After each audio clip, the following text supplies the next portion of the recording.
সংসদীয় স্থায়ী কমিটি সদস্য লাদাখ পরিস্থিতি দেখাতে নিয়ে যাওয়ার আর্জি মানা হয়নি। প্রধানমন্ত্রীর রাশিয়া সফরে বিশেষ ব্রিফিংয়ে পররাষ্ট্র সচিব এই প্রসঙ্গে বলেন, গত কয়েক সপ্তাহ ধরেই ভারত ও চীন কূটনৈতিক ও সামরিক পর্যায়ে আলোচনা চালাচ্ছে। সেই আলোচনা থেকেই প্রকৃত নিয়ন্ত্রণ রেখা বরাবরই টহল নিয়ে এই সমঝোতা পৌঁছেছে দুই দেশে। এই সমঝোতা ভিত্তিতে সেনা প্রত্যাহার ও 2020 সালে তৈরি হওয়া সমস্যা এড়ানো সম্ভব হবে। সংবাদ সংস্থা পিটিআই আরও নির্দিষ্ট করে জানিয়েছে, ডেপসাং ও ডেমচক এলাকায় টহল নিয়ে সমঝোতা হয়েছে। 2020 সাল থেকে দুই দেশের সেনা পর্যায়ের 20টি বৈঠক হয়েছে প্রকৃত নিয়ন্ত্রণ রেখা বহাল রাখা নিয়ে। ডেপসাং ও ডেমচক নিয়ে দুই দেশের এরপরও সমঝোতায় পৌঁছাতে পারেনি। পররাষ্ট্র সচিব অবশ্যই নির্দিষ্ট করে বলেননি ঠিক কোন কোন এলাকায় টহল নিয়ে দুই দেশের সমঝোতা হয়েছে। রাশিয়ার কাজে ব্রিক্স শীর্ষ সম্মেলনে চীনের প্রেসিডেন্ট শি জিনপিং এর সঙ্গে প্রধানমন্ত্রী মোদীর দ্বিপক্ষীয় বৈঠকের সম্ভাবনার কথা শোনা যাচ্ছে। সে প্রসঙ্গে পররাষ্ট্র সচিব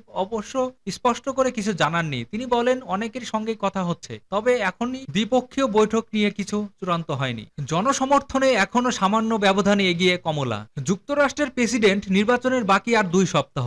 জনসমর্থনের দিক থেকে জাতীয় জরিপগুলো গড়ে প্রতিদ্বন্দ্বী রিপাবলিকান পার্টির প্রার্থী ডোনাল্ড ট্রাম্পের চেয়ে মাত্র 1 পয়েন্ট ব্যবধানে এগিয়ে রয়েছেন ডেমোক্রেটিক প্রার্থী মার্কিন ভাইস প্রেসিডেন্ট কমলা হ্যারিস। আগামী 5 নভেম্বর যুক্তরাষ্ট্রের প্রেসিডেন্ট নির্বাচন অনুষ্ঠিত হবে। এই নির্বাচনের আগে দুই প্রার্থীর মধ্যে হাড্ডাহাড্ডি লড়াই আভাস পাওয়া যাচ্ছে।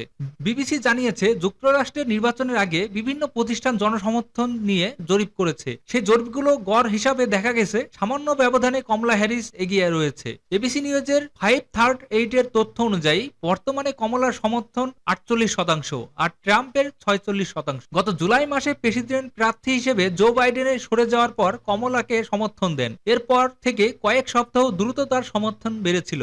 এক পর্যায়ে গত আগস্ট মাসের শেষ পর্যন্ত ট্রাম্পের চেয়ে 4 পয়েন্ট এগিয়ে ছিলেন তিনি। কিন্তু সেপ্টেম্বর মাসের শুরু থেকে সমর্থনের বিষয়টি অনেকটাই স্থিতিশীল হয়ে পড়ে। গত 10 সেপ্টেম্বর কমলা ও ট্রাম্পের টেলিভিশন বিতর্কের পর ও সমর্থনে খুব বেশি পরিবর্তন আসেনি। জাতীয় জরিপে এক প্রার্থী কতটা জনপ্রিয় সে বিষয়ে ইঙ্গিত পাওয়া গেলেও নির্বাচনের ফলাফলের সঠিক চিত্র এ থেকে পাওয়া যায় না।